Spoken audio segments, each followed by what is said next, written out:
I'll call the meeting to order. It's going to be similar to other meetings in the way we're going to do this. You want to put the agenda up, Mike? Yeah, so it's pretty brief agenda tonight.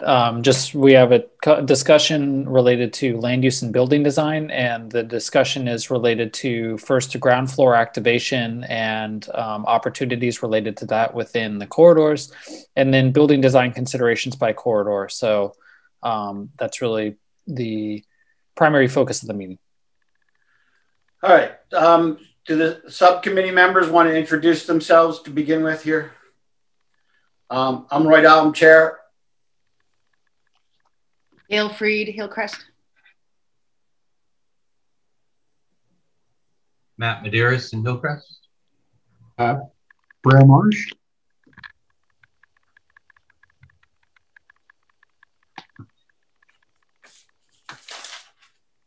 Mr. Mulaney, do you want to introduce yourself? You're on mute.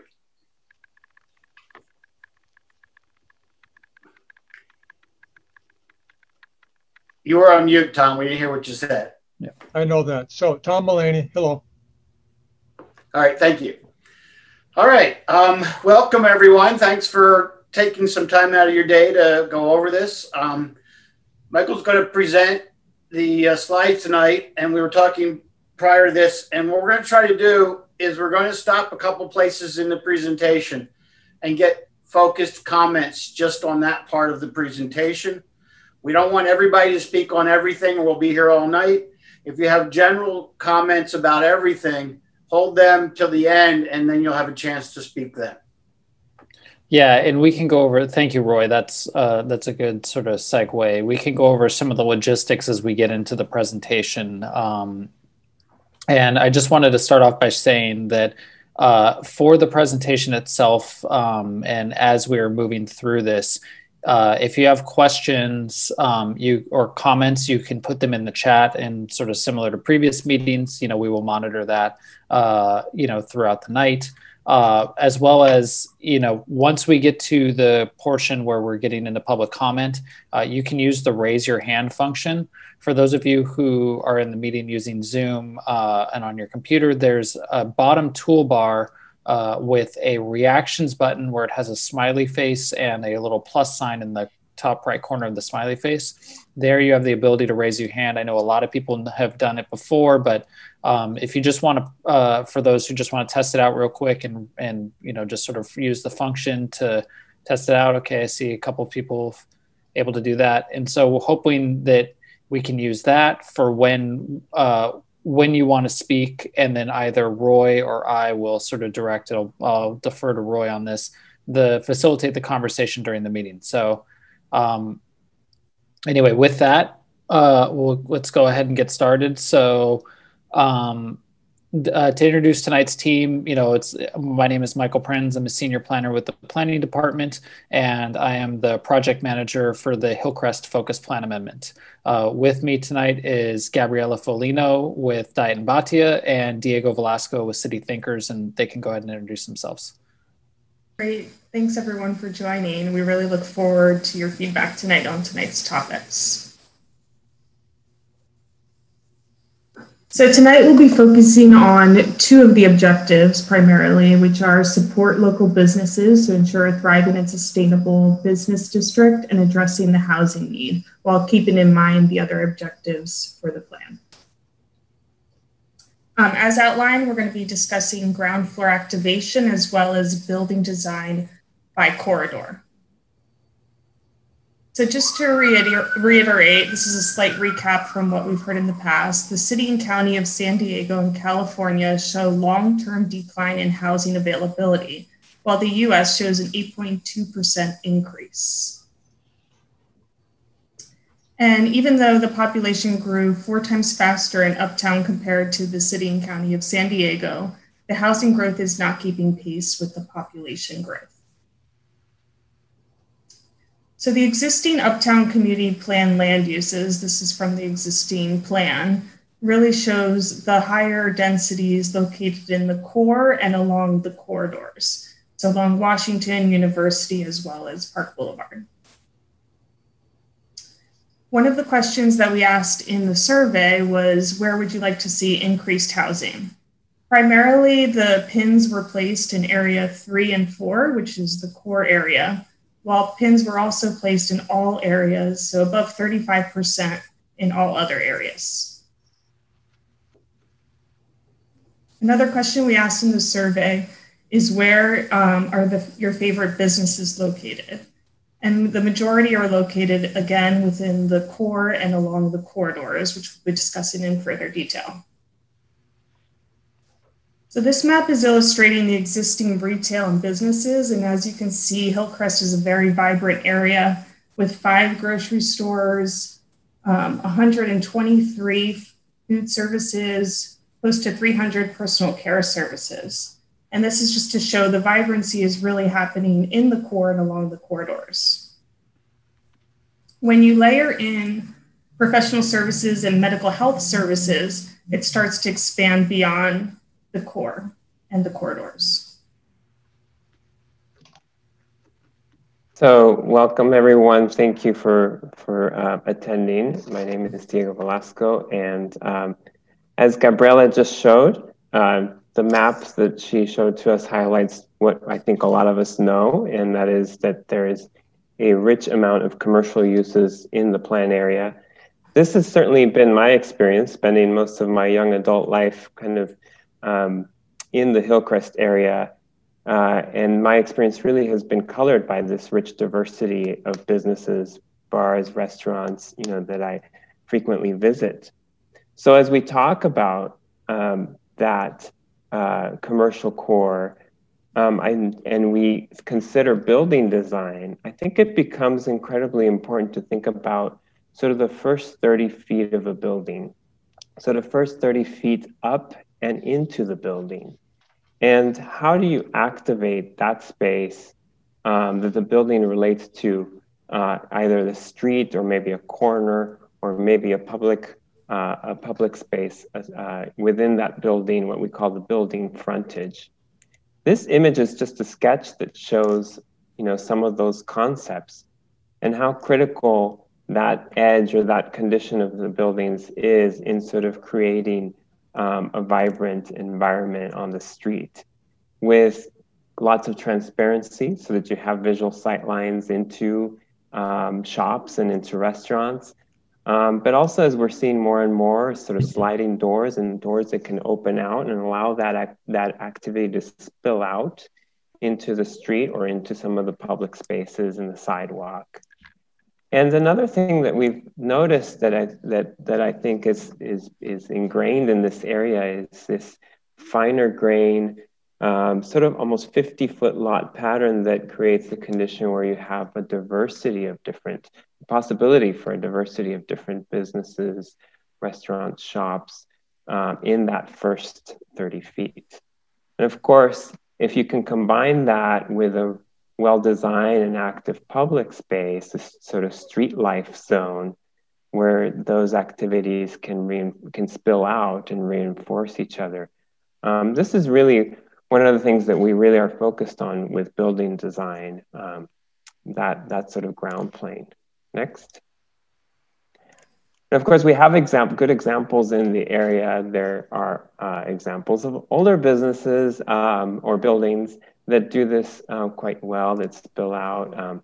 We like to show the stats because we know that was, and I'm sure it will continue after COVID, is a 24/7 business, and it spills out, but also beginning to think about, can buildings carve in spaces that can be that outdoor plazas or outdoor spaces. Next. And activating that first 30 feet doesn't always have to be what we traditionally think of as retail. We're seeing more and more with these examples in downtown, for example, and there's others in close to our plan area where some of that activation is happening through fitness and fitness that is both indoor and it spills outdoor into some of the public spaces, as well as live work most of us are now working from home. And so it sort of begs the question, is that finally an opportunity for us? Next. And I think we also forget that we can design that first 30 feet really well for primarily residential buildings as well. That residential buildings can, through very open, transparent corners, maybe at the entrances to the buildings, stoops and front porches, balconies, patios, can really engage and activate the street environment, as well as traditional retail storefronts often do. And so allowing for those opportunities and thinking about where we could create that activation of those eyes on the street through residential is something we wanted to talk about today with you. We have some examples within the plan area and maybe just outside of it. And some of you may think what you will about these buildings. I'm sure everyone has opinions about them, but one of the things that I think is worth looking at is how the buildings address the corner. And the image on the left is the Strauss apartments on 5th Avenue, where the corner becomes this kind of highlight right at the entrance to the building. Lots of glass, transparent, in a taller space to allow to really accentuate the entrance and allow that to be something that engages with the street. And then the image on the right, the Park condominiums, which is outside of the study area, but provides a really nice active corner there with the spill out sort of space of the tasting room, the beer tasting room there.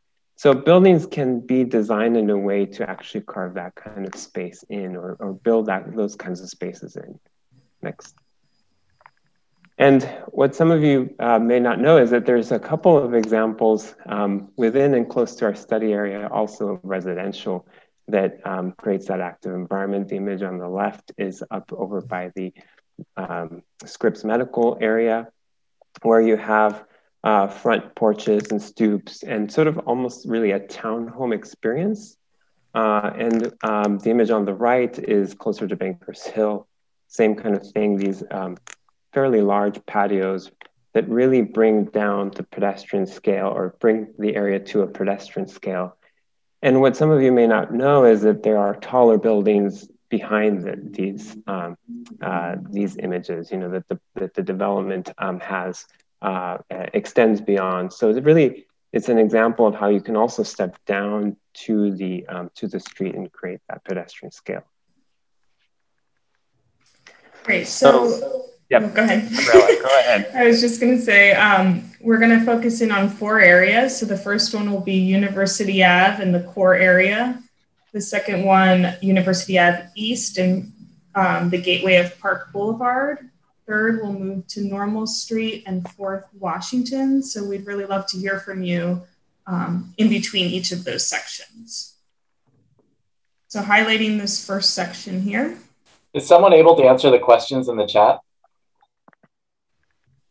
Yes, I have. We're working on that. I answered the first one and sort of doing the background on the second one as well. So as they come in and we're able to answer them, we will.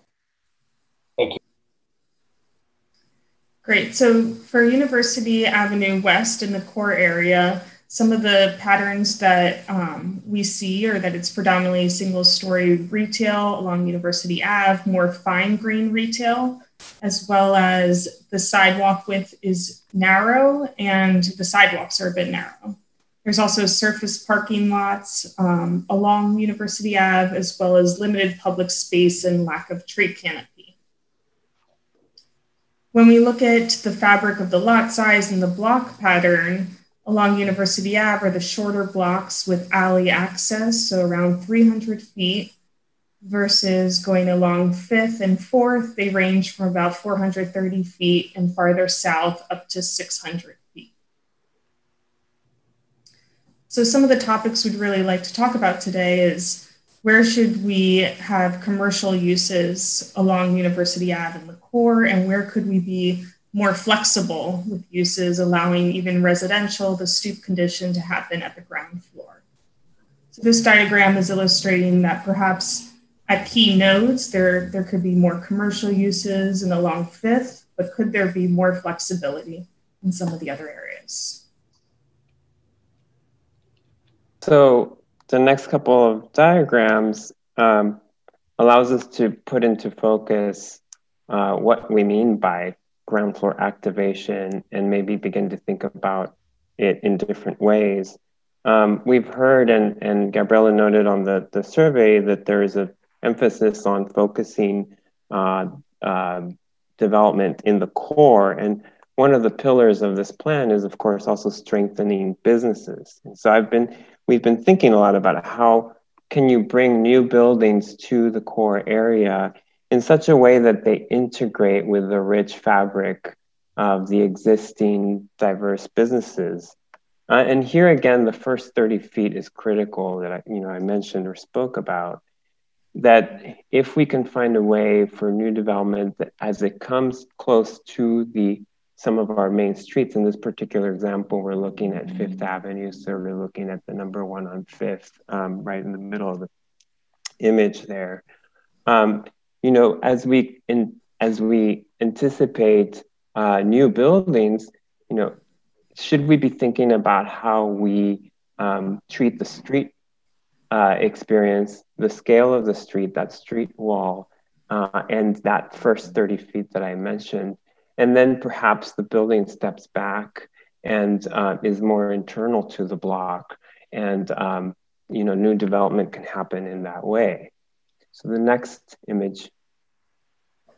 So if you start to think about that, it becomes possible to imagine that new development can actually complement and support the rich pedestrian scale fabric of some of the existing businesses in the area, support some of our landmark businesses and buildings, and maybe build sort of more internal to the block, or in key areas, the buildings can come up to the intersection, like at the Rite Aid side, which we know currently has an expansive lot. But in other areas, they might be more internal to the block. So the next slide, one of the things, I think at this point, we can stop and would like to hear from you about what are some of the building form and design considerations for this area that we call the core, Fifth and Fourth, in University Avenue, sort of on the western side of the study area. What are some of those important considerations in light of what we're talking about of an active ground floor and supporting the local businesses?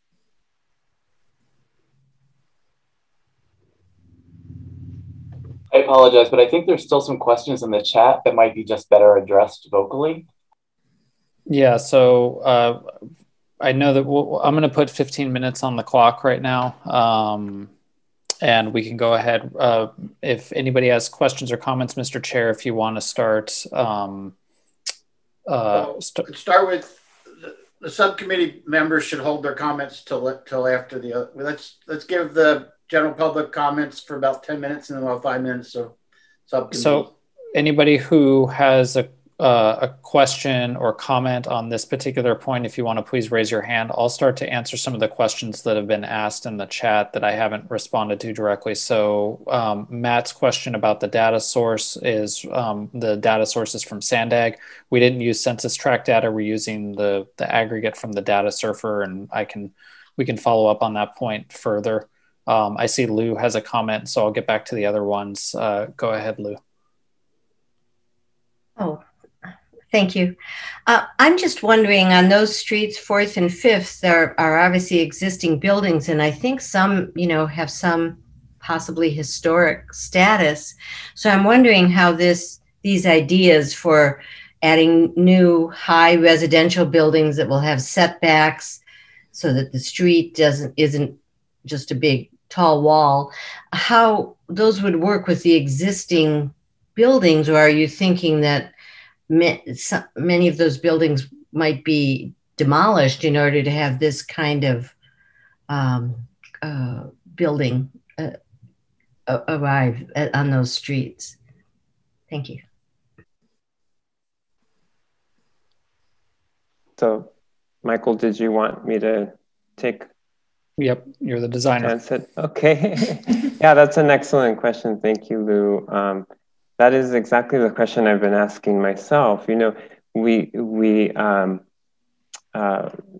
I believe, and Michael can correct me, that there's a part of the study is looking at, you know, the historic context, but regardless of some of the potential historicity of some of the buildings, I do think it's important to consider the richness of the businesses and the retail that is there, particularly for areas like 4th and 5th between Pennsylvania and Washington, that may be of a lower scale. And that's why I was thinking that we should maybe consider this idea of stepping back and really holding that street wall and that street line to be consistent in areas where it really is important to maintain that and to maintain sort of that diverse richness of the street environment there.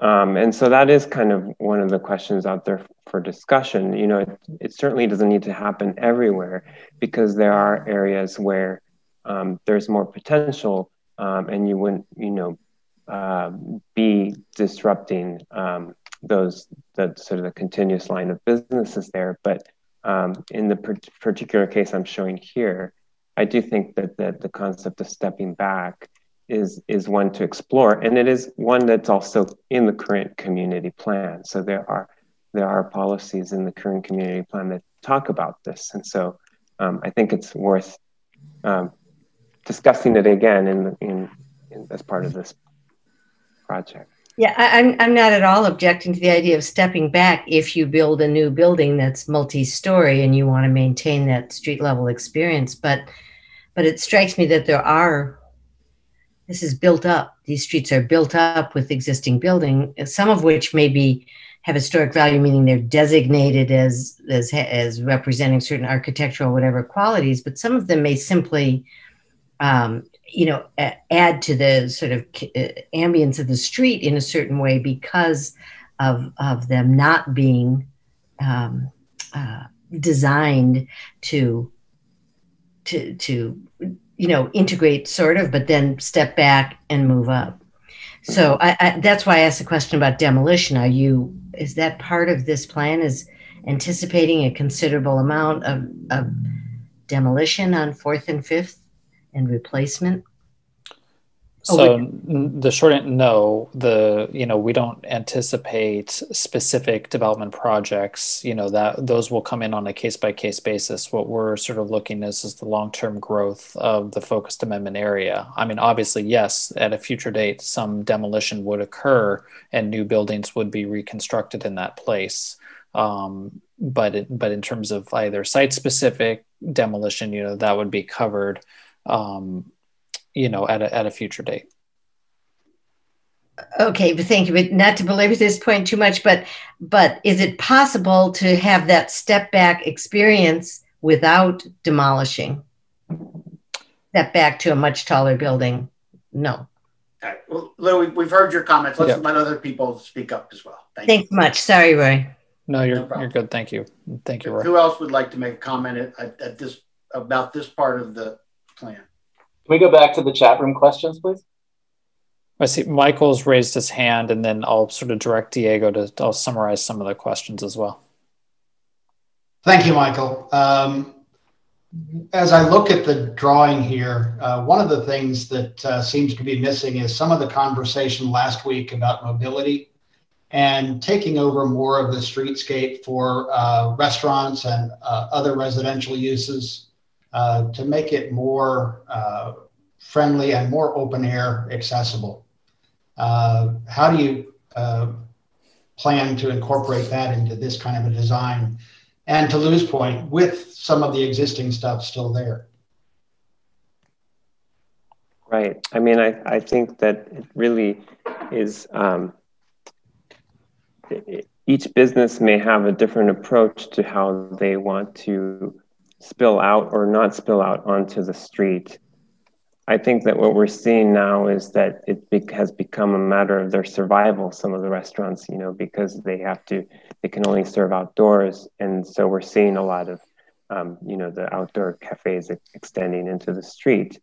But one of the things that I think would be good to think about as part of this plan within the purview of really what we can do here is to find, ways to perhaps incentivize, or maybe not incentivize is not the right word, but should we demonstrate how through building design, we can allow for these indoor-outdoor environments, and also in such a way that they don't, spilling out onto the street is nice in as much as there's space for that to happen.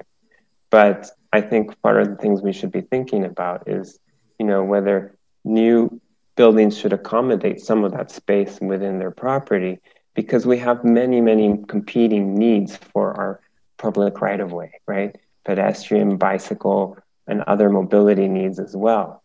So, I think we can show the way through some guidance.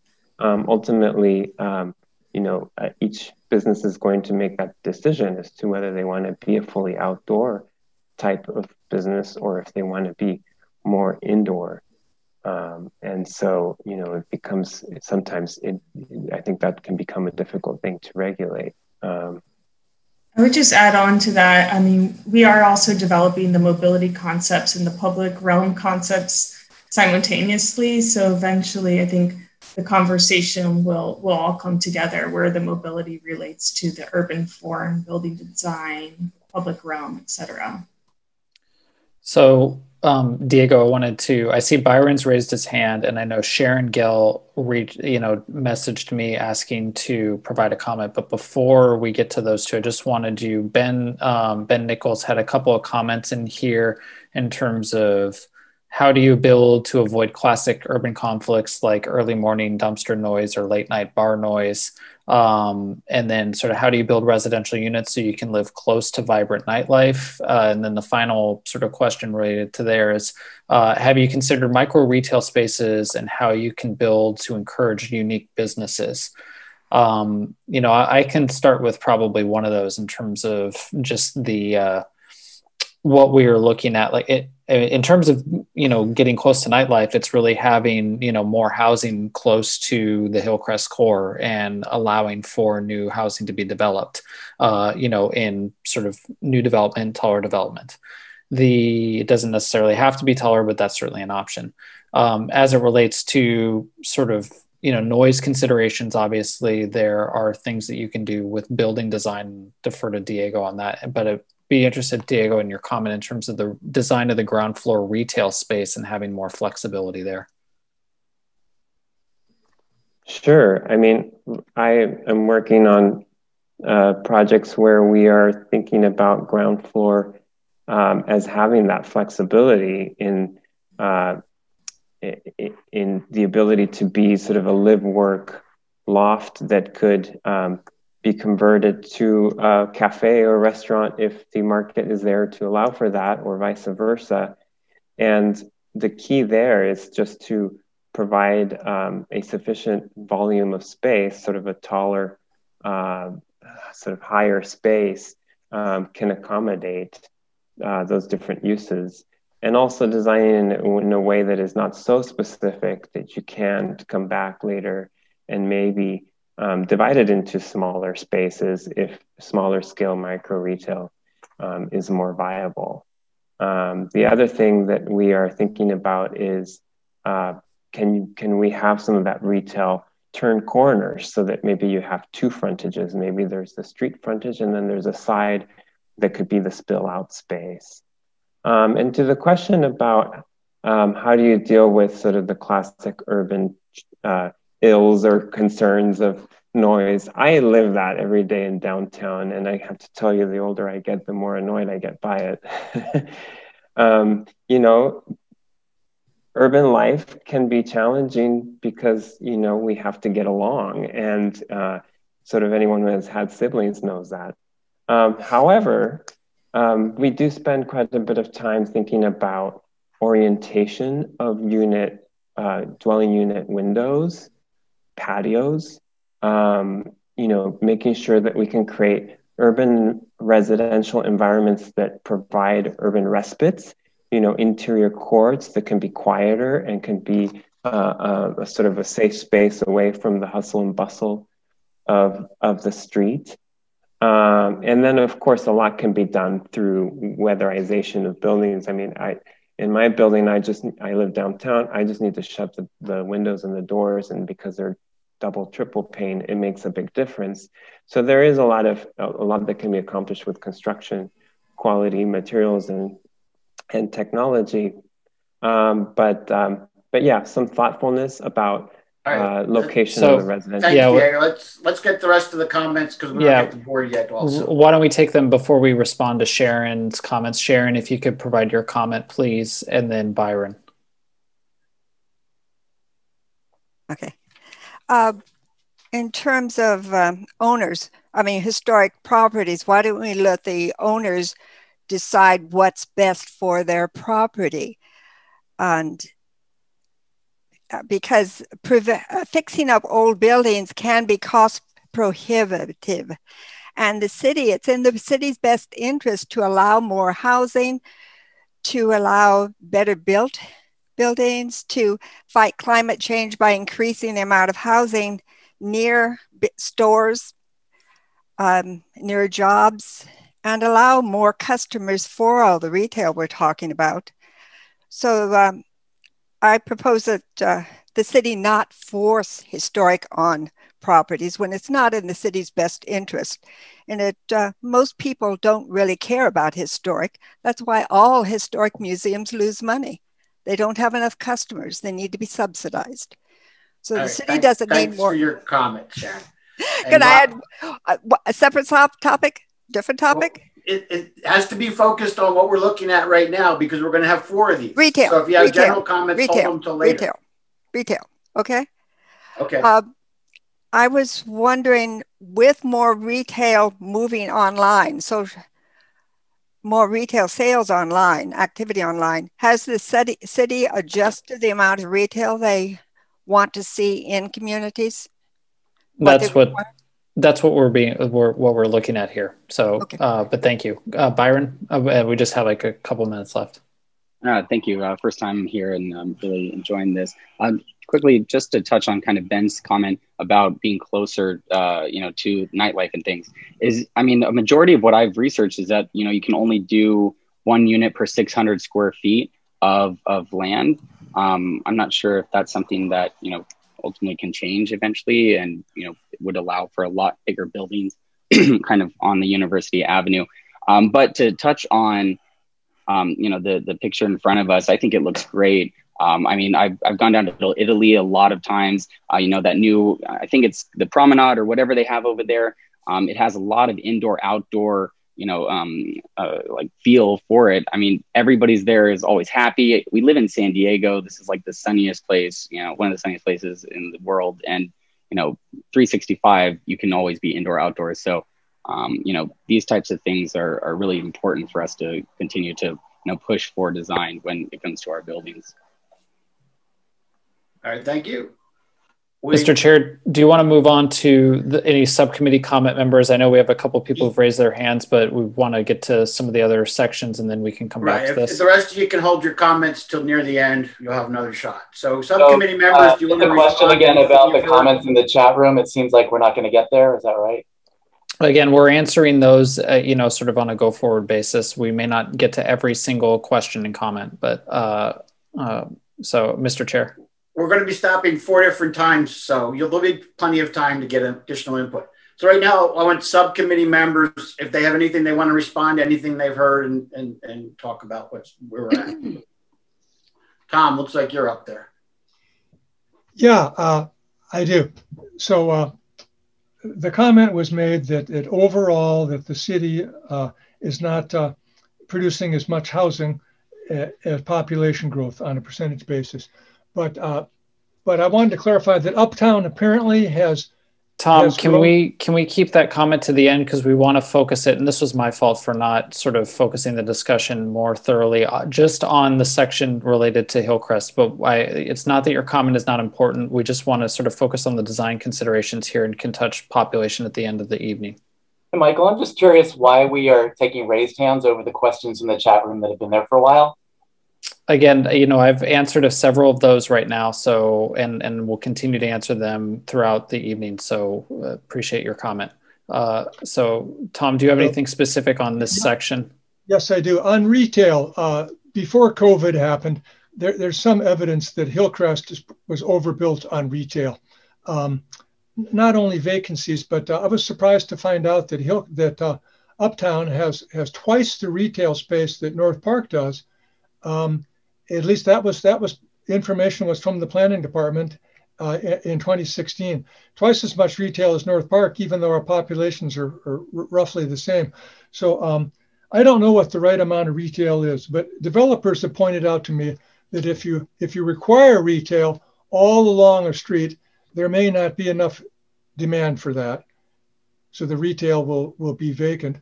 On the other hand, if you don't require retail, we know, and you make it optional, a developer could buy a whole block, put in no retail at all, and so you'd lose your, you'd lose your synergy of having businesses kind of on a continuous basis.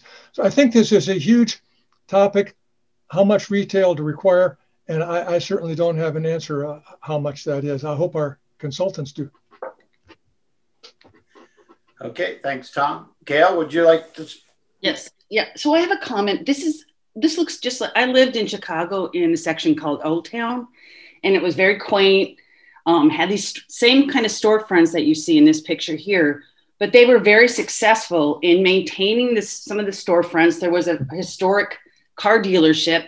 They demolished the dealership, but kept the sign and built a high rise behind it and stepped it back, just like you shown here, with a grocery store on the bottom. It's been very, very successful. And all the buildings along the corridor are set back in that way. And when somebody mentioned retail, if you have places for people to live, then the retail, other things can come in other than, I mean, I live here, there's nail salons on every corner, but you can have fitness, there's spin studios, Pilates studios. The more housing you build, the more successful those businesses will be. So I think this looks extremely doable to me. Thank you. And Matt, you have something to say? Yeah, I concur with most of what Gail said there. Relating to what you've presented here, the ideas of step backs and whatnot are great. And interior residential housing, I think, is a tremendous opportunity for more of the low-income housing structure there as well. And the piece that really resonates is you talk about a lot of the building concepts using multifunctional transitional spaces for their ground floor businesses that can move with the times, that can go from a cafe to a retail space to an office space, whatever the case might be. I think that's incredibly important, especially when you consider TI costs for moving different folks in and out. But certainly the businesses do need the ability to ebb and flow over time, just with the change in the world as it presents itself. So incorporating more of those aspects of spaces into what we do going forward, I think is only going to enhance, what we can do. And then having more people, living in that area and above them is certainly going to allow businesses to flourish and to pinpoint themselves to the local residents that are in that neighborhood. So, great concepts, and thank you. Thanks. I'll just put in a couple 2 cents. Working with the Hillcrest Town Council on the original plan update, the importance of the step backs in the core to maintain that kind of feeling that it currently has was always favored. So I'll just pass that on as something that we supported in our reports that we did originally when we first looked at this. All right, so Michael, let's get back on track. So, there'll be more time for people to comment after Breer, 2 and 3. Just real quick, Breer couldn't find the raise hand feature, so if you can, Breer, go ahead. Hey, sorry about that. I was looking for it, but I'll just make a quick comment here because I think the core is a really important place architecturally. It has it's managed to keep its historic pattern and rhythm and its small scale shops. And I think that that's one thing that should really be focused on. I'm not going to comment on, the historic preservation styles, but what I do think is important is the way the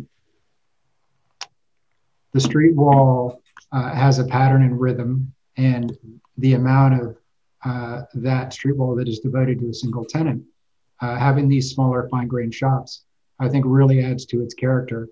And keeping that sort of cohesive rhythm, I think is a great way to preserve the historic character that people are talking about without sort of getting muddied up in styles and preservation. That's the only comment I'll make for now. You can carry on, Roy. Thanks for letting me talk. All right, thank you. All right, Michael, why don't you do the next part of the presentation? Thanks. So we'd like the next round of comments to be focused on University Ave East and also the gateway of Park Boulevard.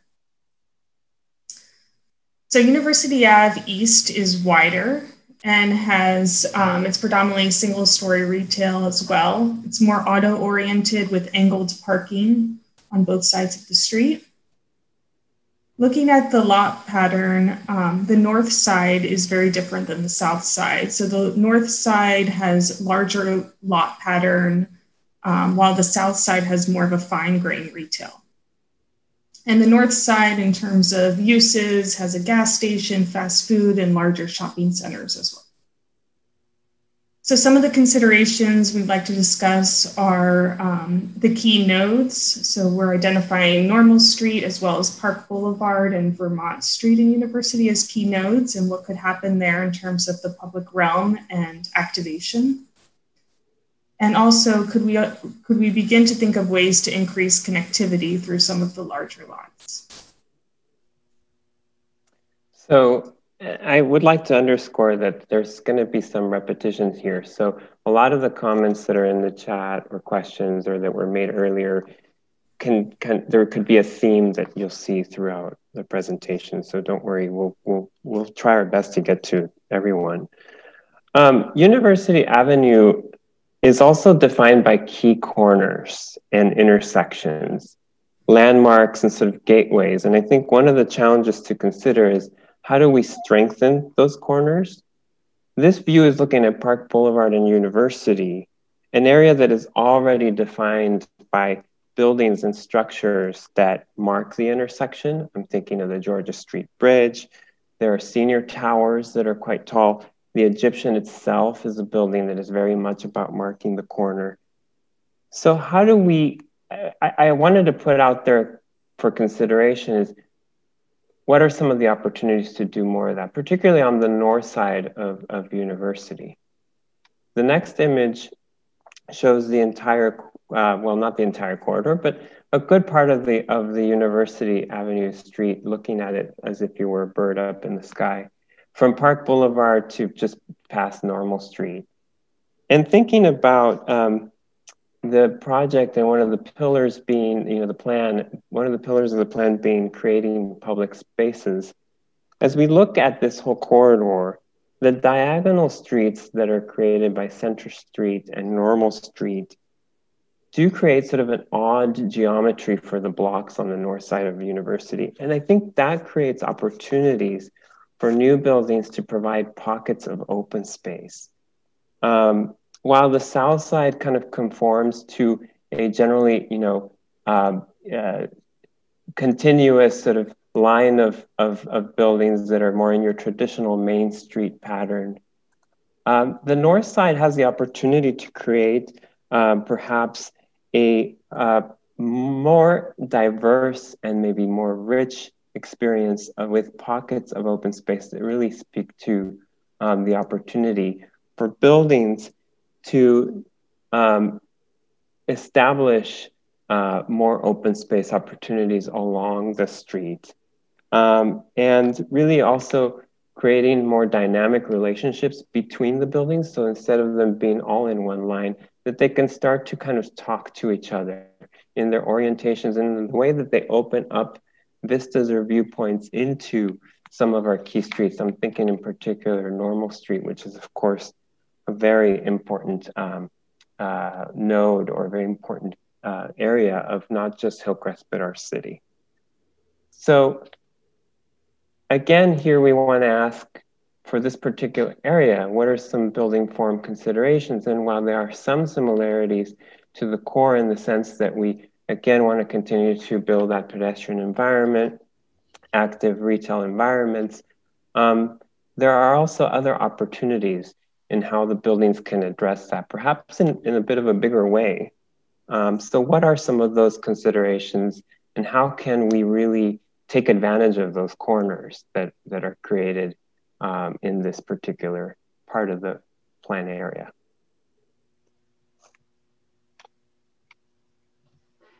Okay, Mr. Chair.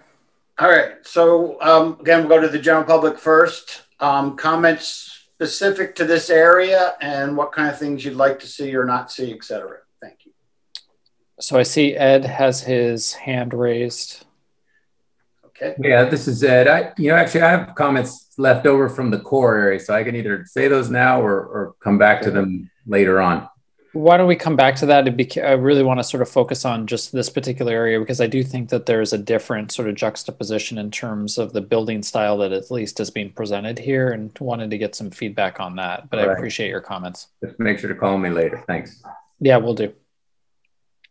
So look for other people to raise their hand, but just there was a couple of comments, Diego and Gabriella, in the chat. I mean, one of them, from Ben, is how do we encourage developers to continue design themes such as in the Egyptian quarter? I think part of that is just through policy guidance in the plan, so we can update policies in the urban design element and provide renderings that would then sort of encourage new development. There's certainly that as a sort of a concrete aspect. There are a couple other things in terms of concerns related to sort of small scale development. How do we encourage that? So, wanted to get your thoughts on that. Just as a sort of another add-on point before you chime in, is that there is also the opportunity through, the modification of the existing community plan implementation overlay zone that we have. So there could be some design requirements and regulations specific to this area that we could add in that may differ from certain requirements that are either existing today. And I see Mary has her hand raised as well. Yeah, thank you. One of my concerns in looking at these renderings, and I know it's just a design idea. One of the reasons we like San Diego so much is because there's sunlight. And I worry in this rendering about how much sunlight those new green spaces will actually get. Thank you.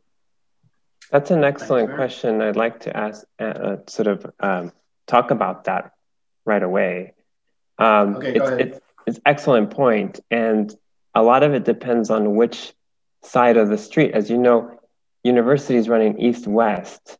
And so in some ways, it's more appropriate to have taller buildings on the north side, in as much as that if you had taller buildings on the south side, they might cast a long shadow onto the street and potential public spaces.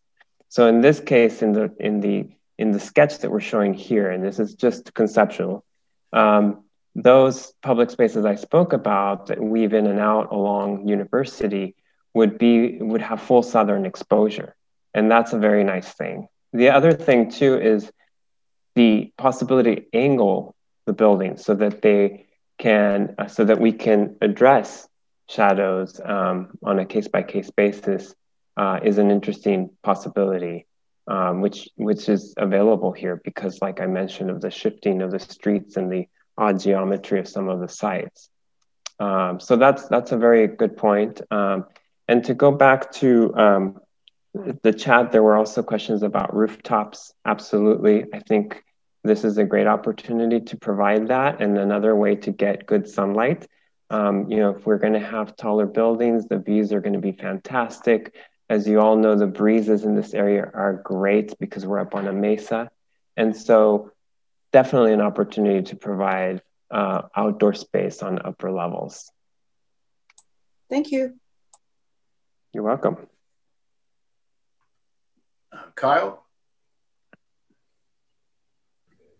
Good afternoon, evening. I'm looking for a common theme or throughput story that moves and meanders through Hillcrest, something that we could identify as independently different than Little Italy, and that you remarkably know it when you walked into North Park or University Heights. You go, I changed neighborhoods.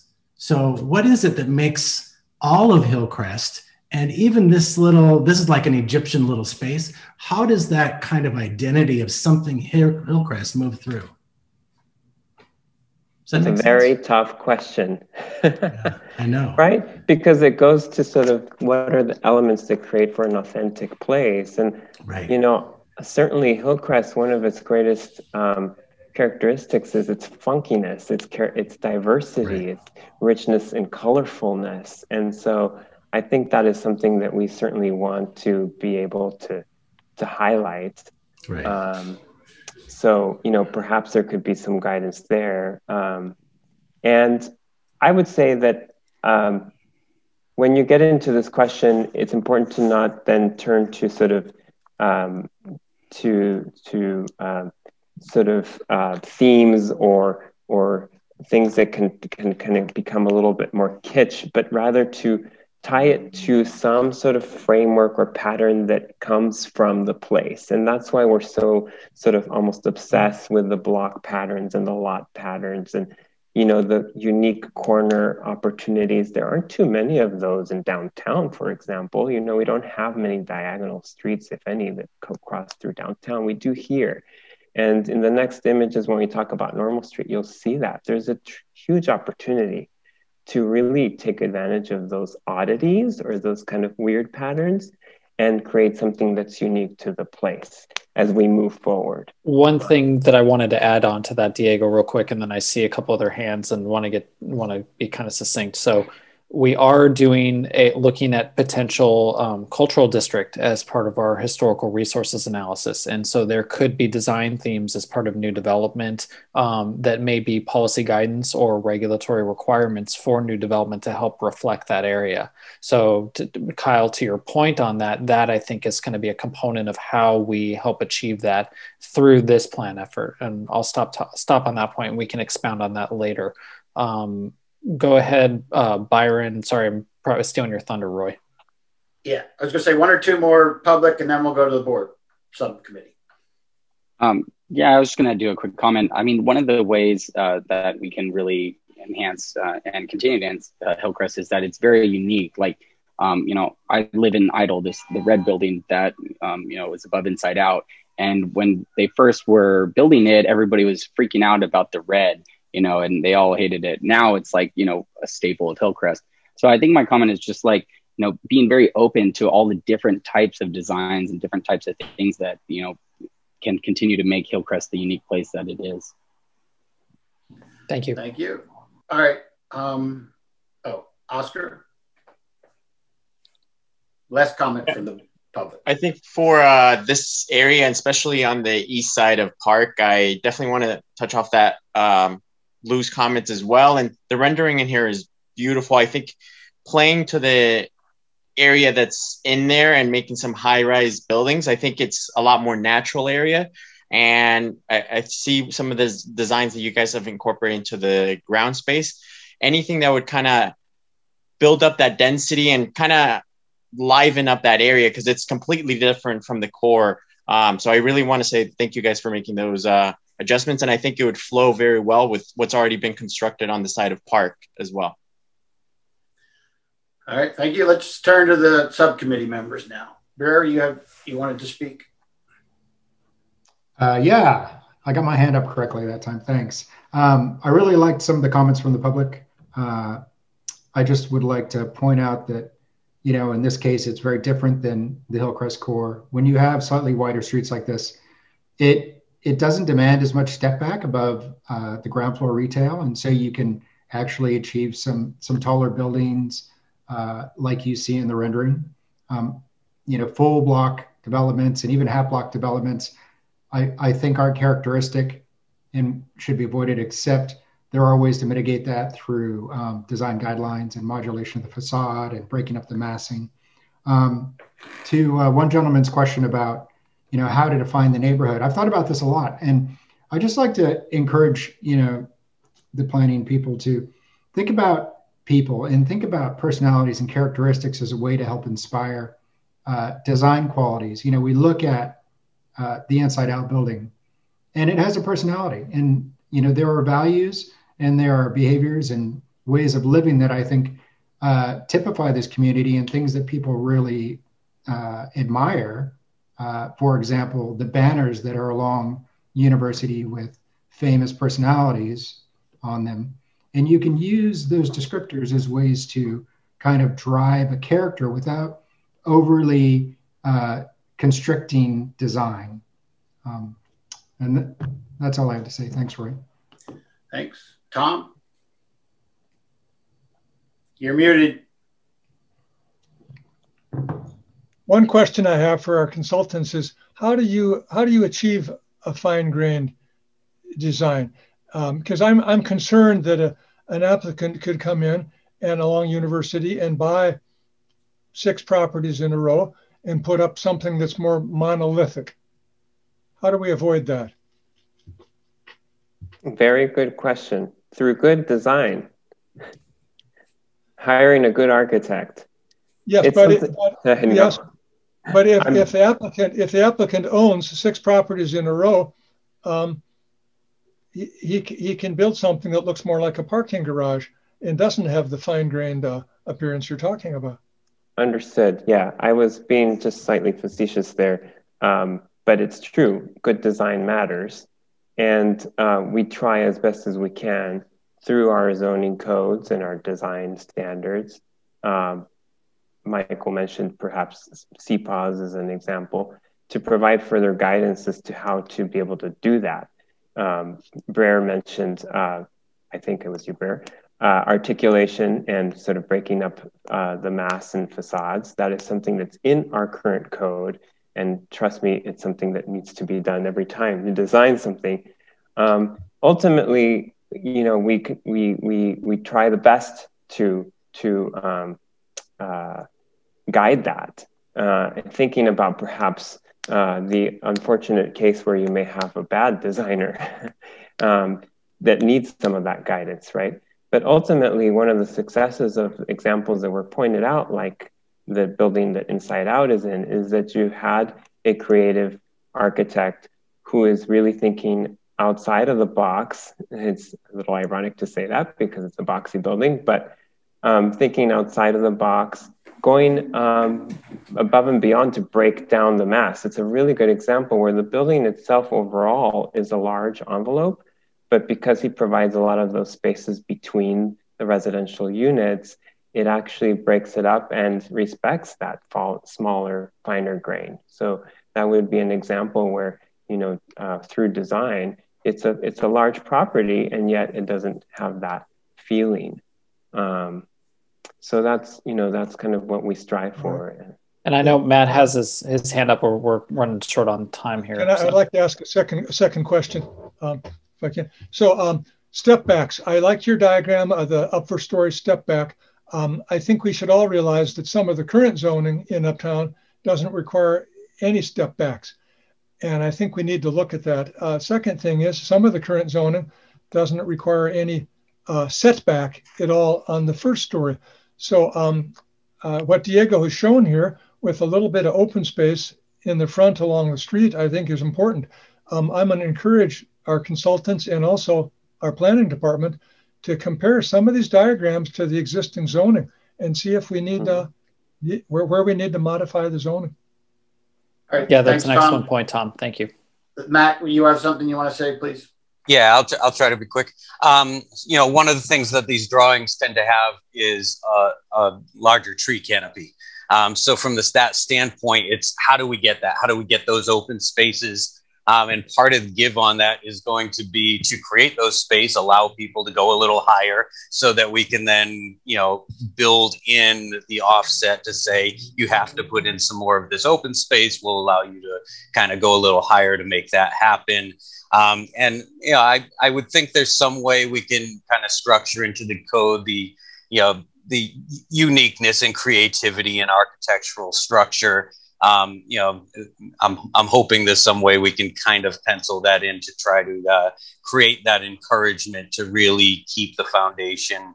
I think as Byron had mentioned, where a red building can be an eyesore at first, but it grows on you, and to kind of encourage that uniqueness and going a little bit more outside the box. The hope is that in this plan we can put the code into to create that encouragement to not just bring in a bland architectural structure coming in.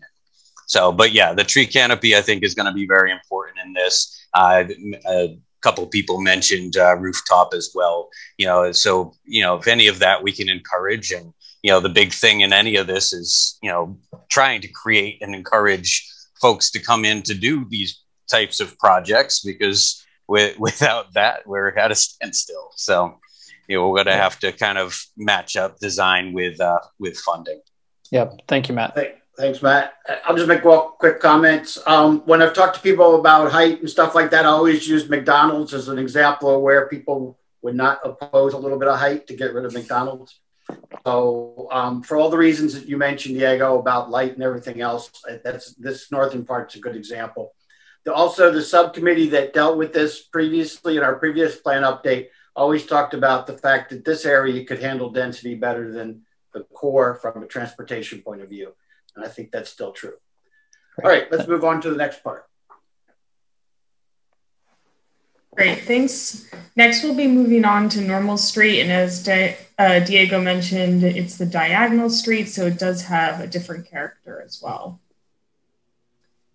So looking at the existing conditions of Normal Street, it's a very wide street with a large amount of surface parking lot along it. Just in terms of the land uses, this has a little bit of a different character because of the amount of residential uses along Normal Street, as well as parking space around the DMV and the 2 corner lots, gas station, etc. So some thoughts that we'd love to hear from you are what could the potential be for the corner as a key node, as well as with the new promenade, what could happen along Normal Street as well. And the central block is one of the larger blocks at around 640 feet. So are there potentials to also break up the block? So this is a unique opportunity and special place that we have to take very seriously, and we cannot miss the opportunity to do something big here in the way that there already are a lot of big things happening here. This is the heart of the LGBTQ community, or one of the 2 hearts at least, but certainly a place that has had a lot of attention. It is the place where we have our pride flag, and it is the place where we envision expanding with the promenade concept. It is the area where the successful farmers market happens every Sunday. It is the area where the Pride Parade begins, and we do hope it will again soon. It is the area where Halloween happens. It is an area where people gather. It is a heart of our community, if not San Diego. And so I think it's unfortunate that buildings do not measure up to the importance of this space. So when we talk about building design, we talk about opportunities, let's think about buildings that could measure up to this really important space and reinforce it and support it. And I'm particularly interested in how we reinforce this idea of an urban theater, because this space is very much about urban theater. It is where we meet each other, where we see each other, where we engage with each other, where events happen. And buildings can actually support that. with terraces, with spaces that spill out into this particular space. This particular example shows that on the corner, were we to see a new development or new building, not only could it bring in more retail, there is currently retail there, and it's good, some of it's good retail, but also bring in an expansion of that promenade space and allow those experiences to spill out into then reinforce that promenade as well. So I'm excited about this area, and again, I'd love to get everyone's thoughts. I'm sure you all have opinions.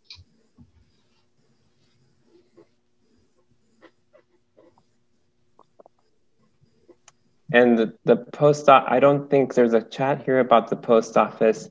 I don't believe that we have looked at the post office or any of the other sites, and really just kind of focused on the idea of the corner, not any particular or specific site. All right, let's go to comments. Kyle? Yeah, today actually, I was looking online, and Peter Fink is a friend, and I know he's doing some work down in the Embarcadero. But I saw some stuff online today where he put a new book out, and a lot of it was all about color and some unique spaces. And I think this might be an area where color kind of explodes in a really fantastic way. Maybe that's something that can be identified. I love the idea of a platform or a theater or, you know, this kind of people theater without it being, you know, it's an amazing thought. I think it has to be big and amazing. That's a good point. Thank you. It's an icon. Yep. I wanted to touch on one thing specifically related to a comment Matt Wallstrom made a little bit earlier regarding the CPAWS. The current CPAWS does not address design, but it could be amended to address design going forward. And some of the other CPAWS, the overlay zones that we use in other plans, do have design requirements and regulations in there. So just wanted to address that really quickly. Regarding pedestrian bridge connecting to University Heights, that's obviously something we'd have to look at mobility. We do have one that sort of connects over to University Heights, the existing one that does provide sort of that color and that connectivity as well. Are there anybody who wanted to raise their hand from the public before we go to the planning group on this one? I think actually I probably should have saved my promenade comment for, or the Little Italy promenade comment for this one. I mean, I really do I've seen all the renderings of the promenade and, you know, all the things that they want to turn Normal Street into. And, you know, it looks like they have like event space for hosting concerts and things like that. I've kind of thought that this would be a great opportunity for like I call it like the 3 points, you know, a big residential building, you know, on this corner, big residential building on the 7-Eleven, and then one at the very end of Normal Street. I mean, this is, I think as others have said, like, this is definitely going to be one of our main staples of Hillcrest, is where the pride flag is, where the promenade will be. You know, I think we really need to try to get a lot of new residential development in high rises in this place, because I really see that, you know, pride eventually being moved over to the promenade versus, you know, completely in Balboa Park. And, you know, I applaud that, you know, we're kind of heading in the direction of, you know, these renderings. Byron, Mary, you're muted. Yeah, I put it in the chat. Just looking at this we've been talking about the promenade for years, and I really like the idea. I'm wondering, looking at this, if we're talking about various usage of spaces between the buildings, perhaps, could there be a small amphitheater area? Because we talk about bringing music and stuff there, but if it's just a flat area, can people sit? Where will the musicians play? Maybe if there's like a small sit-down area, amphitheater somewhere, might be a consideration. Just an idea. And public restrooms. Public restrooms in there. All right. Any other public comments? All right. Let's go to the board. Erin has her hand up. Oh, okay. I only see certain ones. Okay, sorry. Okay, Normal Street's something I've been involved with. So I know that there are a lot of activities, there have been before COVID, that happened on that street, but there wasn't enough room. The area around the pride flag is not big enough for the activity. So this is an opportunity. Expanding the area is needed. It would give us something we don't have other than in this part of the city is a large event space that's very adaptable to different needs as we go forward and as the area develops. It can evolve to meet the community's needs. So it's definitely something we need to emphasize in this new plan. Thank you. Thanks, Sharon. Anybody else that I missed from the public before we go to the board? All right, Brer. Me first again. Okay.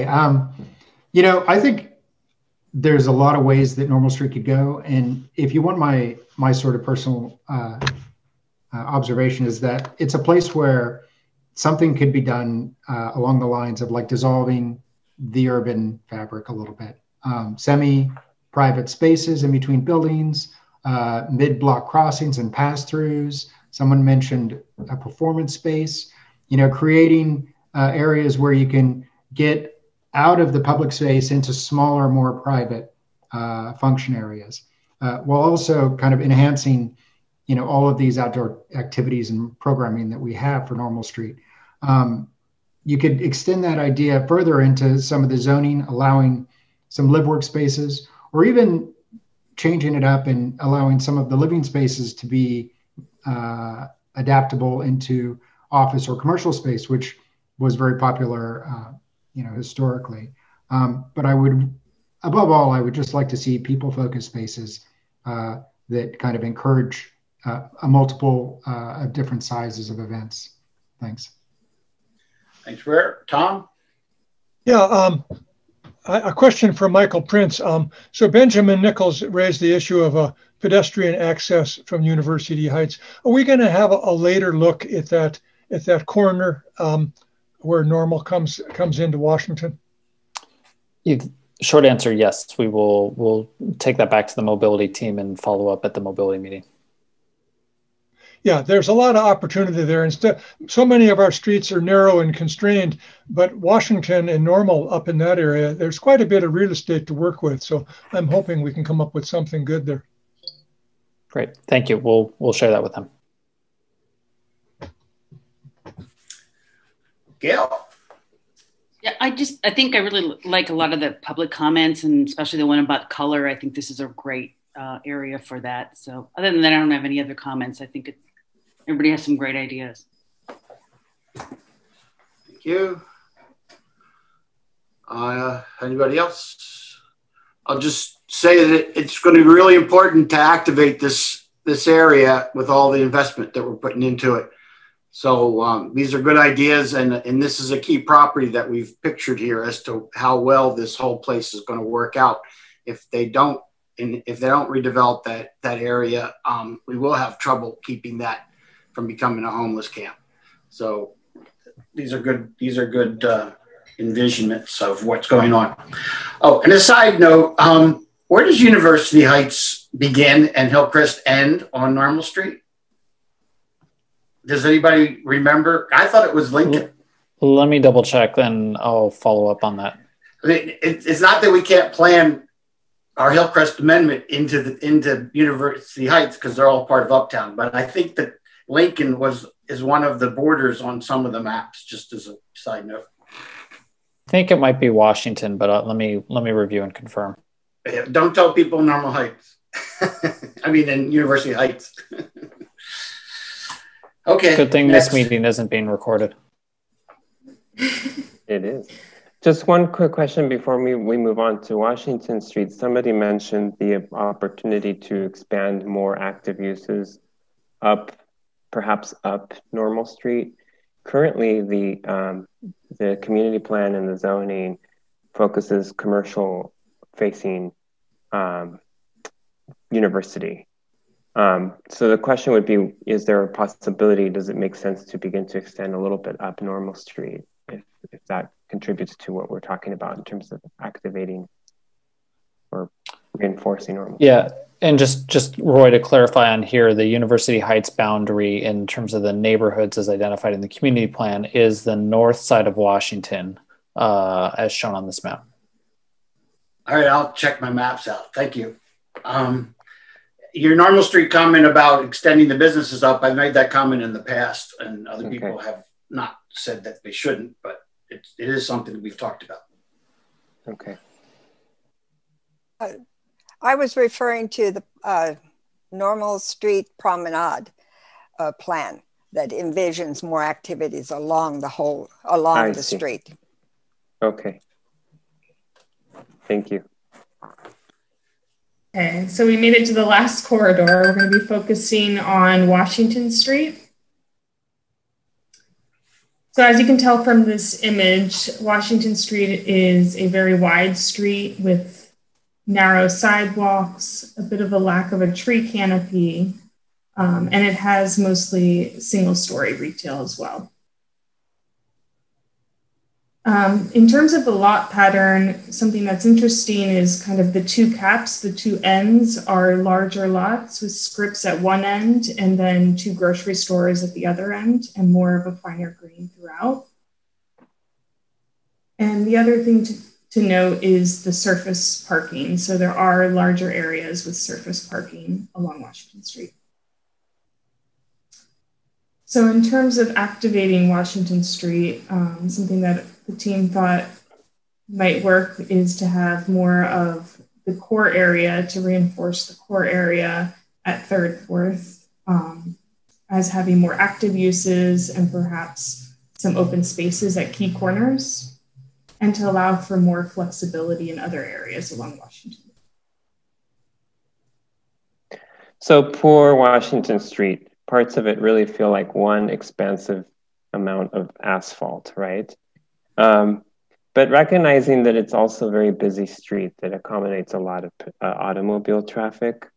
One of the things that we're wondering is how can we envision over time and transforming to a street that also is good for pedestrians, for bicyclists, for other modes of moving around, reinforcing one of the pillars of our focus plan, which is to strengthen connections. And as Gabriela mentioned, particularly in the area closer to the core, how to also reinforce retail. The retail here, some might say, is not as continuous as it is in areas like Fifth Avenue or Fourth.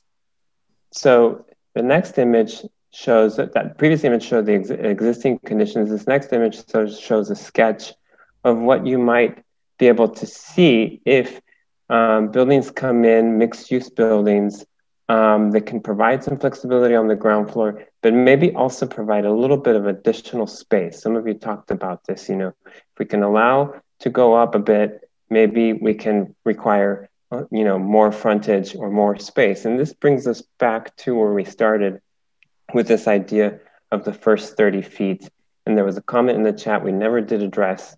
When I talk about the first 30 feet, I'm talking about the first 30 feet from the property line into and up the building, and how that, and the way it fronts the sidewalk and it fronts the street environment, contributes to a rich pedestrian environment. And in order to do that on Washington Street, I think that we need to rethink Washington Street as a space that can be, that the new buildings can actually accommodate a pedestrian environment. So the questions here again do relate to, if you can go to the next slide with the questions, building form again, and how it can have an impact on the street environment. What are things we should consider? And then also to Gabriela's point, where do we think retail could be focused, and where should we maybe allow more flexibility?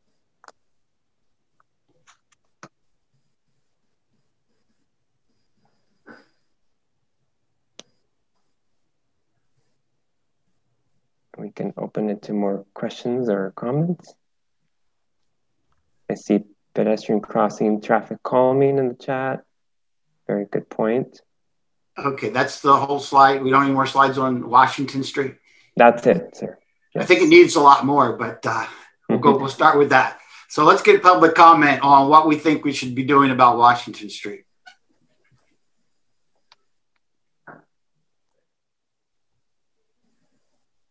Oscar.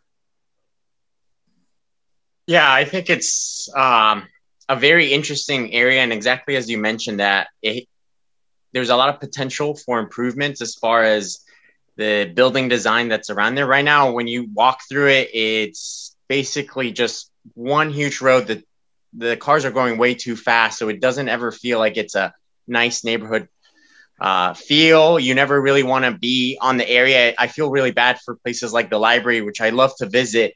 It's not an area where you want to hang out or go to get pizza nearby because of the traffic feel. So if there's any potential to work with getting the traffic engineers and at least keep the traffic flow moving, but at the same time, building some of those areas where it's a little bit more private and we're feeling like you actually can have a conversation. And I think right now the area as it is now, it's just filled with a lot of the homeless populations because it's not visited or it's not traffic or it's not anybody's going through there. I can say this for any of the people walking up and down Washington that they don't feel safe, anybody biking through the area as well. So any changes I think would be very welcome. Okay. Michael? Yeah, one of the thoughts I've been having as I've been watching this is we've been talking a lot about residential and retail as we talk about this area. The more residential we build, the more units that we end up with. The discrepancy between places to live and places to work grows larger.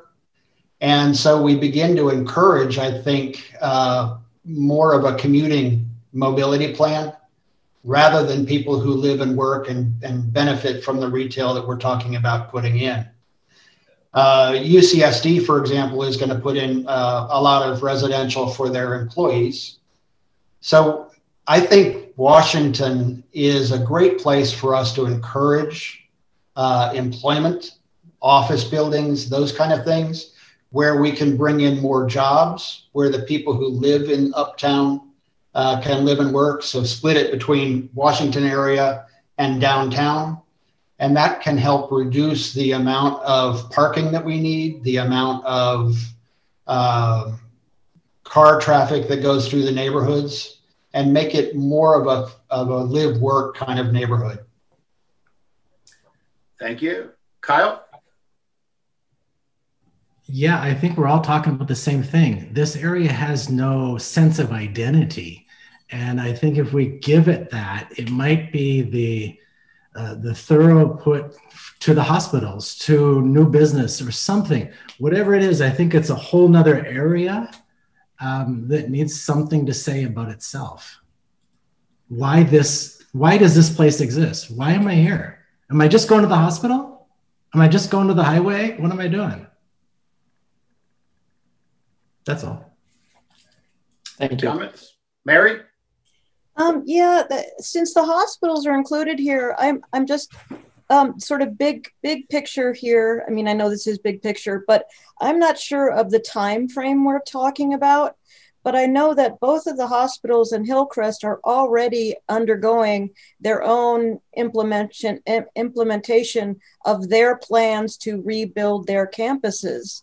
And so I'm kind of wondering, how does that work with the work we are doing here? Do we talk to each other?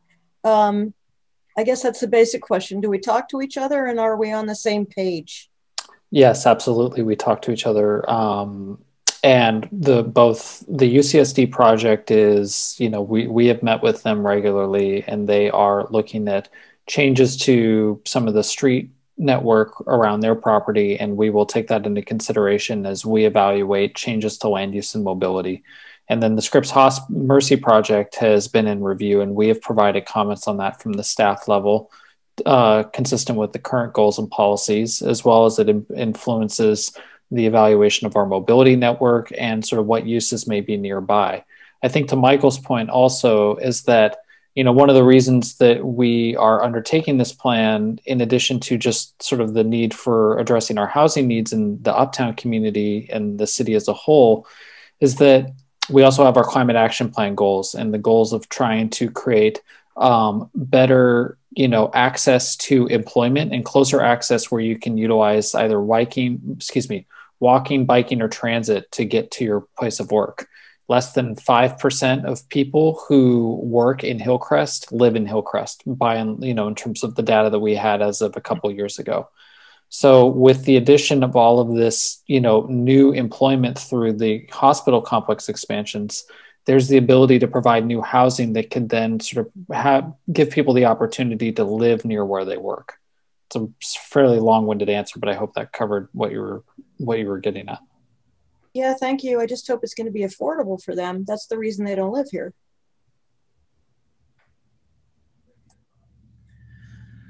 Okay, any other public comment on this part of the plan before we go to the subcommittee?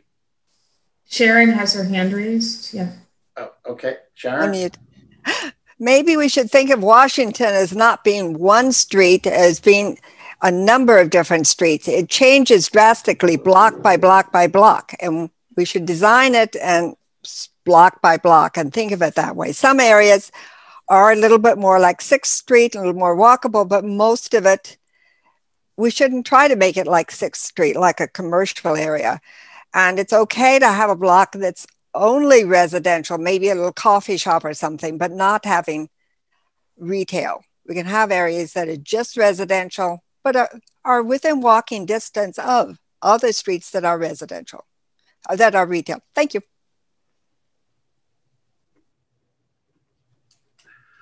All right.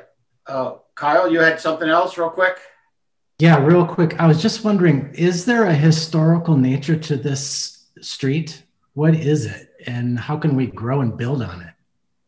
That's all. So that's a good question. In terms of a capital H historical nature, I can't really speak to that, and that'll sort of come as part of the historical context survey. It certainly is not the same, sort of just generally speaking, it does not have the same sort of historicity that you get in the Hillcrest core. But it does obviously have, there is a lot of history to the area. And so I think what we're really looking to do is sort of what are ways that we can build upon that more generally, and then where can we transition from sort of auto-oriented development to more pedestrian-oriented development. So I think that's going to be the challenge and what we're going to look to do to refine and work on mobility. I know we spent most of the last mobility discussion on university, and I think, as we move forward and refine that, we'll also look at potential refinements to Washington as well. And that will sort of influence the ability to provide sort of new development in the area.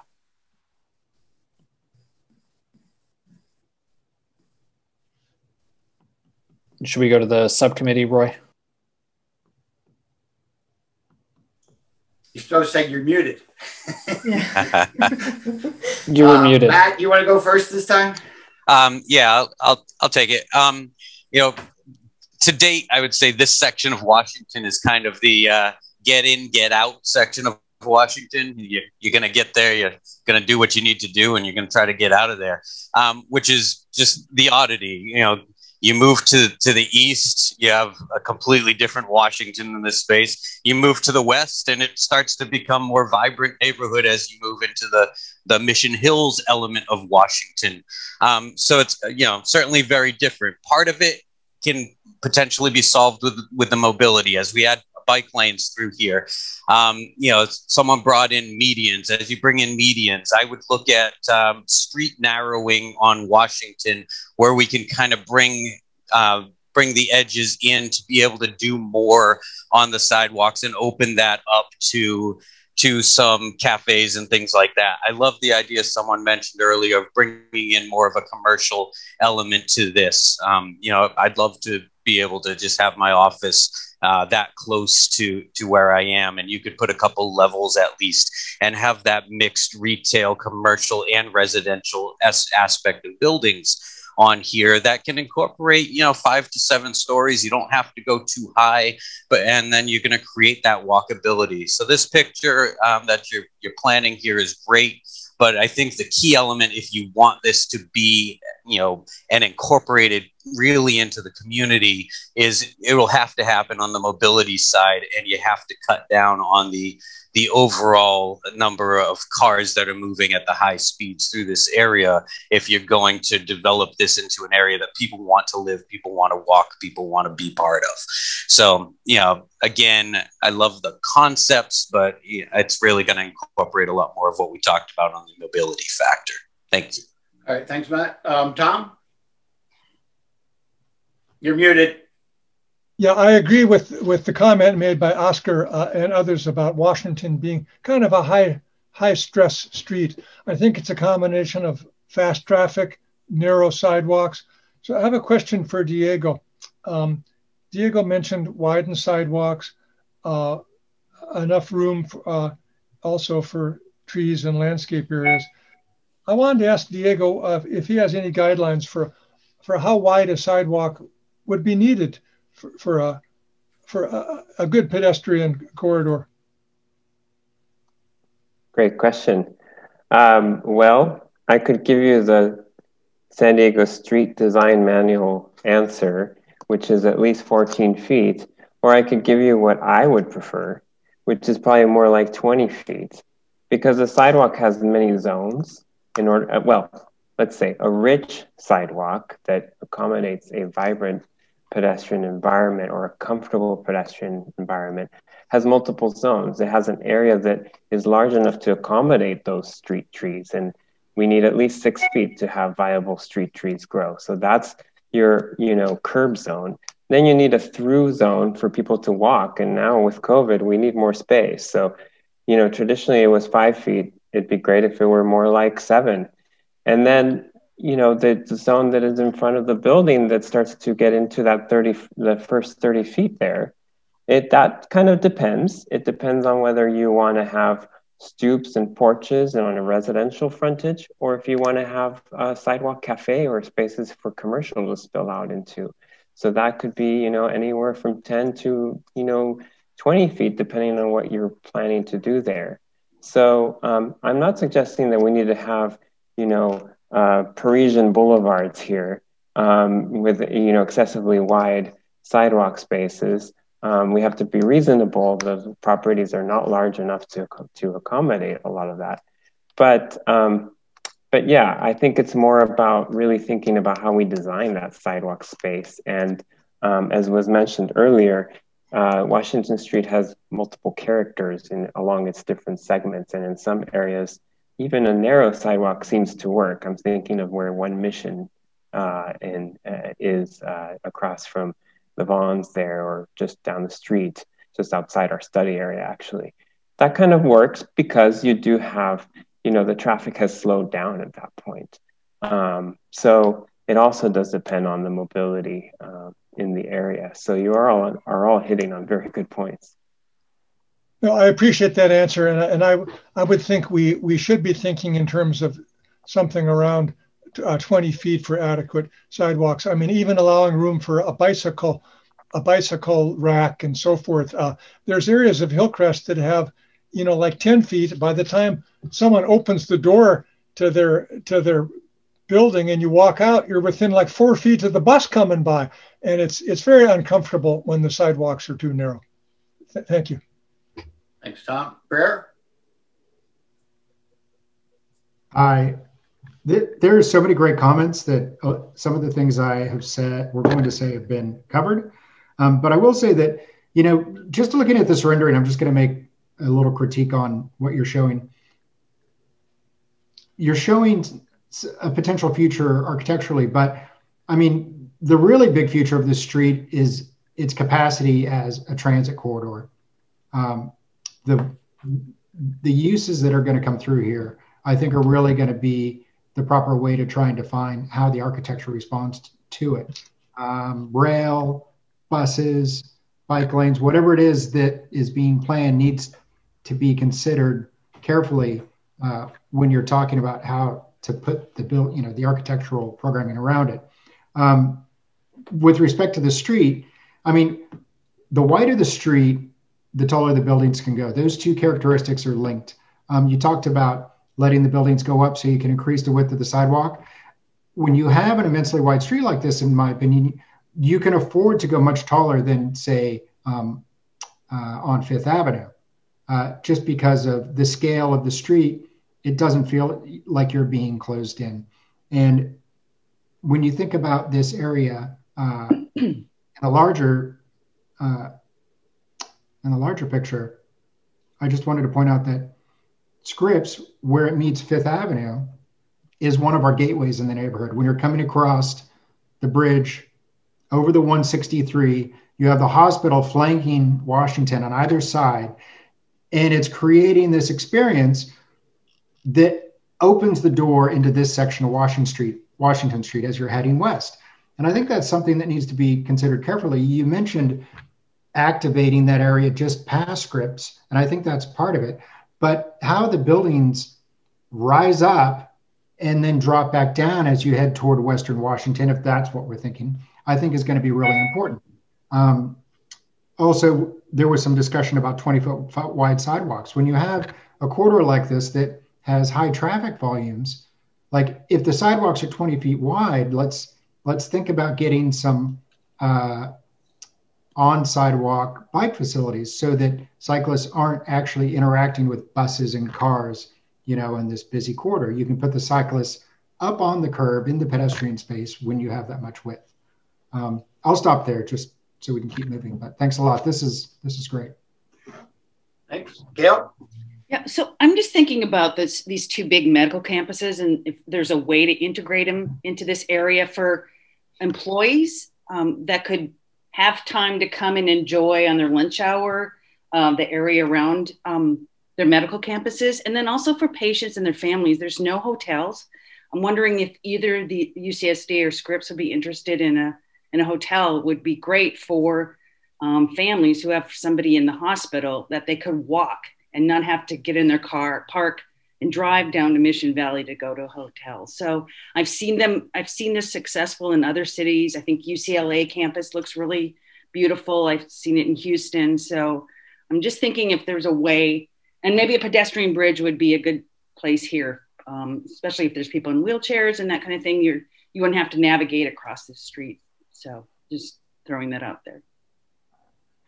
And art, that was my other thing I was thinking. So public arts would be great along this corridor, whether it's in the medians or somewhere along. It's just anything would be an improvement here. Okay, anybody else? I'll make a quick comment. Washington Street's a challenge. It really, in my mind, it shows what can go wrong with design when it's not done well. And when we were walking the neighborhoods, talking about height and density and those kinds of issues, we'd always point to Washington as the mistake for this area. So I hope we can correct some of those mistakes in this process. That's all I'll say. All right, Michael, we have are there any more slides, or where are we at?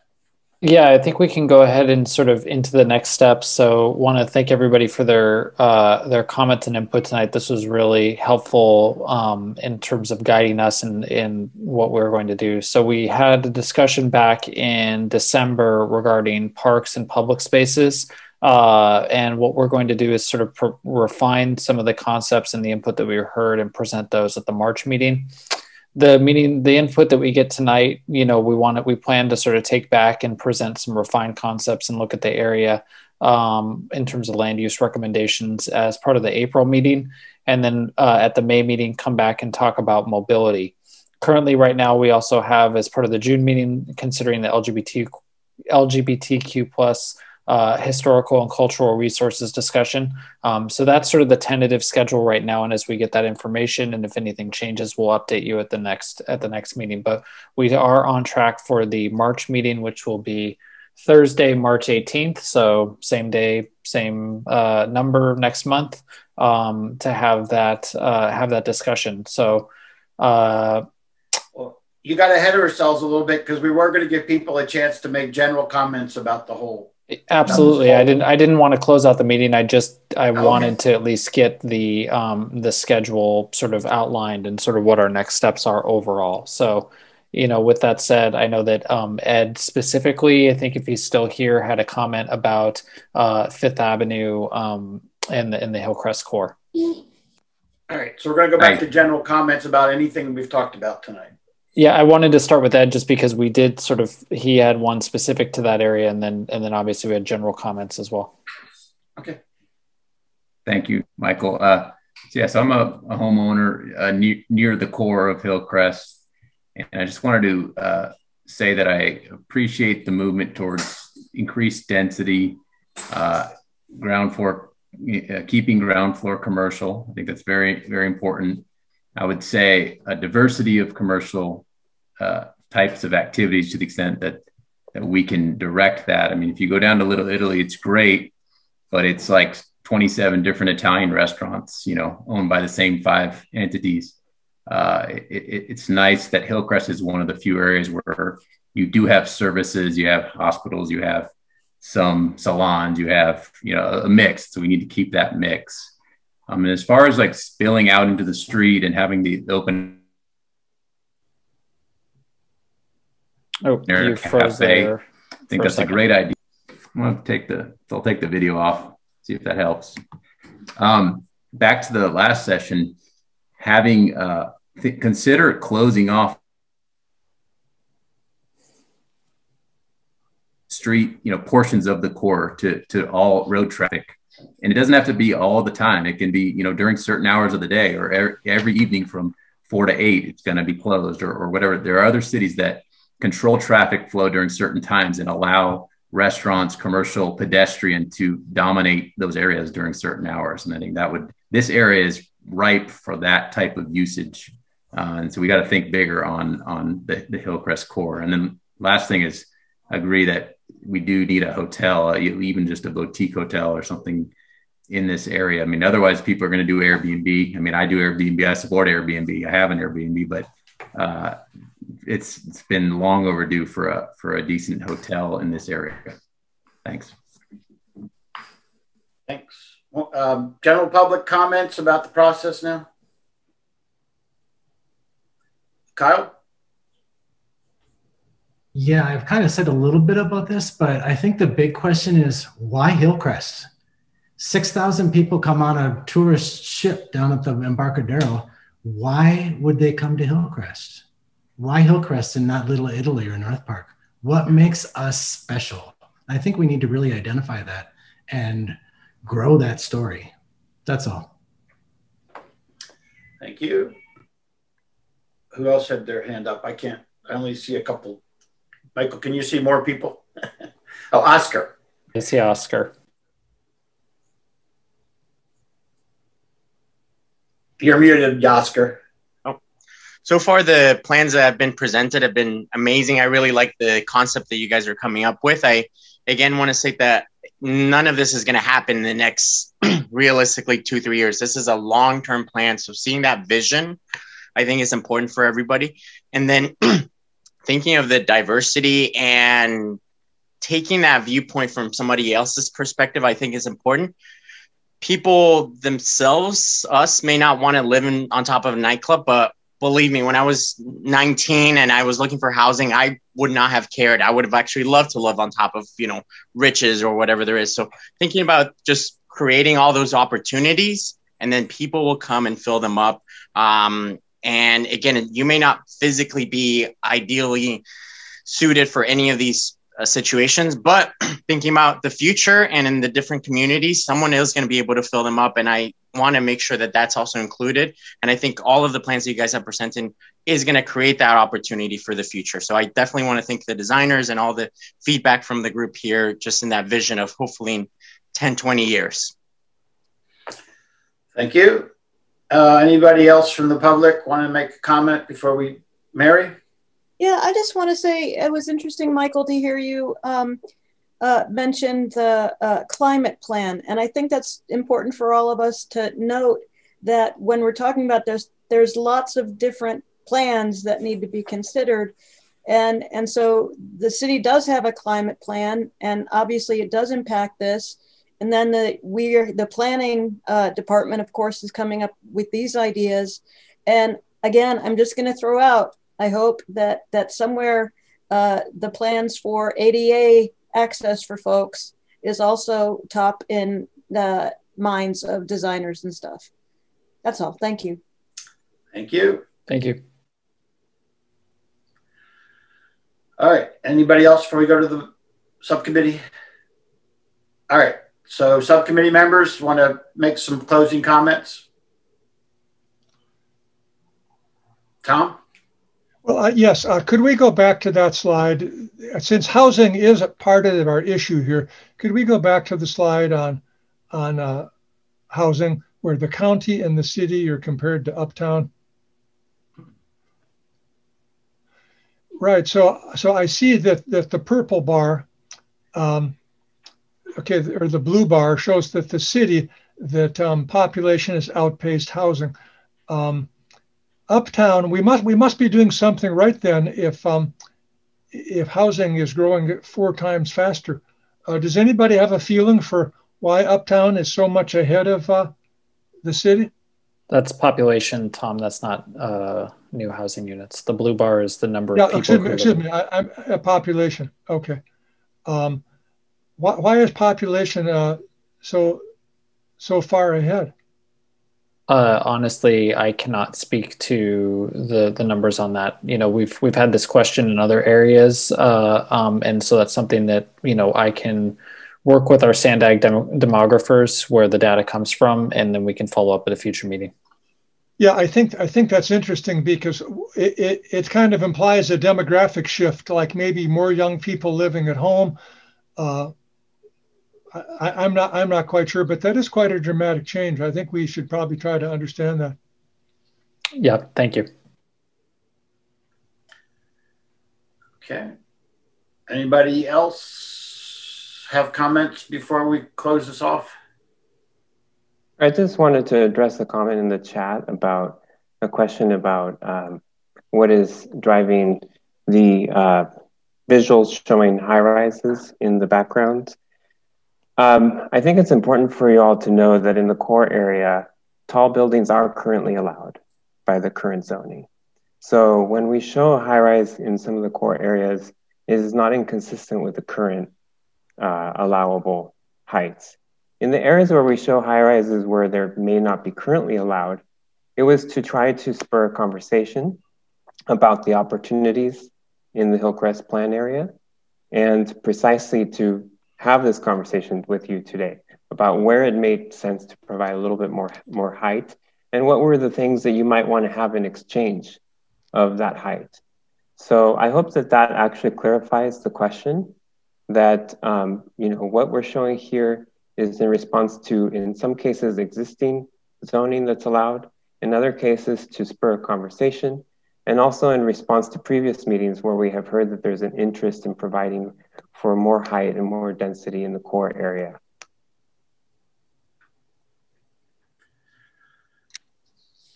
Okay. I guess, Michael, you want to close things out then? Sure. I just want to say, I know we went a little bit over time tonight. We try and keep these to 90 minutes and this went to almost 2 hours. And so that's something that we'll consider in terms of how we focus on the future sort of comment section. I know that this one was a little bit of a different sort of a different process than we normally follow. So I appreciate everybody's patience and sort of doing this in a Zoom format. I know it's not easy, but I want to thank everybody for taking their time and the input that they provided tonight. It's really valuable, and we hope to build on that and come back with refined concepts in the coming months. And then obviously I want to thank not only the subcommittee members who devote their time every month, but also Diego and Gabriela specifically, because they put in a lot of time and effort into building this presentation tonight. And I'm very appreciative of the graphics that they have provided to help us sort of guide this discussion. So thank you to them. You know, we're very fortunate to have them on our team and assisting the city in our efforts to sort of move through this amendment process. You know, they work for us and ultimately they work for you. And so I just want to thank them for their effort, and we will see you next month. Thanks, everyone. Thank you all. Thank Great. you. Thank you. Great conversation. Thank you, everybody. Thank you, Diego. Yeah, Michael. have a good night. Thank you, guys. Thank you. Great meeting. Thanks.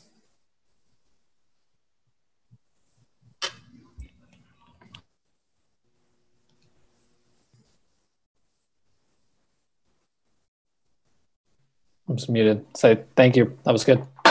Thanks, everyone. I think it's just you and me now. Oh, there's a couple No, people there's left. some other people. Yeah, Tate. We'll talk later. Tate, Matt, and Kelly. The only remainders. But anyway, thanks, Gabriella. We'll Thanks, follow. everyone.